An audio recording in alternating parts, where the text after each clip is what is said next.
Loretta Maley is suing Linda Russo for the return of a deposit on a trailer that she never moved into. Miss Maley, you're requesting the return of a deposit that you gave to Miss Russo for the purchase of a trailer. Yes. Prior to giving her the deposit, did the two of you know each other? I only knew her vaguely because of my boyfriend, which was her neighbor. You sure you wanted to move right next door to him?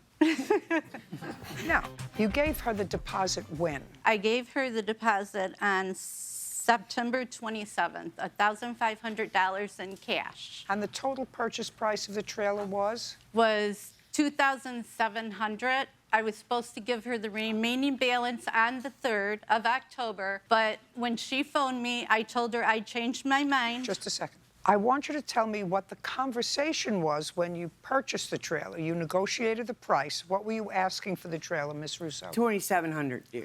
Can you tell me why you were going to give her the balance 5 days later? Because I'm on disability and I get paid on the 3rd, so I was going to give her the remaining balance on that day. But when she called me, I told her I changed my mind. The question is, if your contract is done, you can't just change your mind. So when did she call you? She called me on the 3rd, but we didn't have a contract. All I had was the receipt where I paid her the money. Oh, you just told me you had a contract. No, not a contract. It was just a receipt. What you just testified to, Miss Maley, is that you had a contract. You bought her trailer for $2,700. You only had with you $1,500. The reason you were delaying the final payment to October 3rd was that you didn't get your disability check until October 3rd. There was no contingency. The sale was completed on September 27th. That's what you just told me. You just told me that you made a contract with her. You agreed on a purchase price of $2,700. You gave her $1,500 of the $2,700 and said, will you wait for the balance because I get my disability in 5 days and I'll give you the balance. When you didn't come over with the balance, she called you and you said, I changed my mind.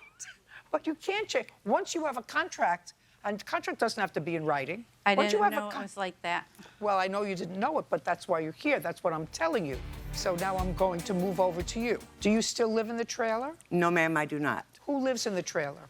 Friends of mine, William and his girlfriend. Are the friends of yours living there as owners or renters? Owners. They bought the trailer. And how much did they pay you for the trailer? They gave me $1,000 for the trailer. Well, Miss Russo, it seems to me that what you did was you turned around and you said, I'm using her money and I'm going to sort of give it to my friends for the $1,000. Do you understand? Mm-hmm. Well, why did you do that? I had been in that park just too long, and I needed a change. All right, it's fair. Anyway, Miss Maley, you lost your deposit because it was a sale. You left it and said, I will finish paying you on October 3rd. That's not a refundable deposit. You can't change your mind. If she had sold the trailer for $2,700 to somebody else, then I would have made her give you back your money because she sort of mitigated her damages. She decided not to do that. She's under no obligation to. By the way, what took you so long to get here? I was trying to get a hold of her. I made phone calls. She just ignored me. And I thought maybe she might do the honest thing and give me my money back because I'm an honest person. So I thought she might be. That's not being a dishonest person. You can't change your mind. She had a closed deal for her property. Okay, we're done here. Thank you very much. Case is dismissed. Bye. Parties are excused. You may step out.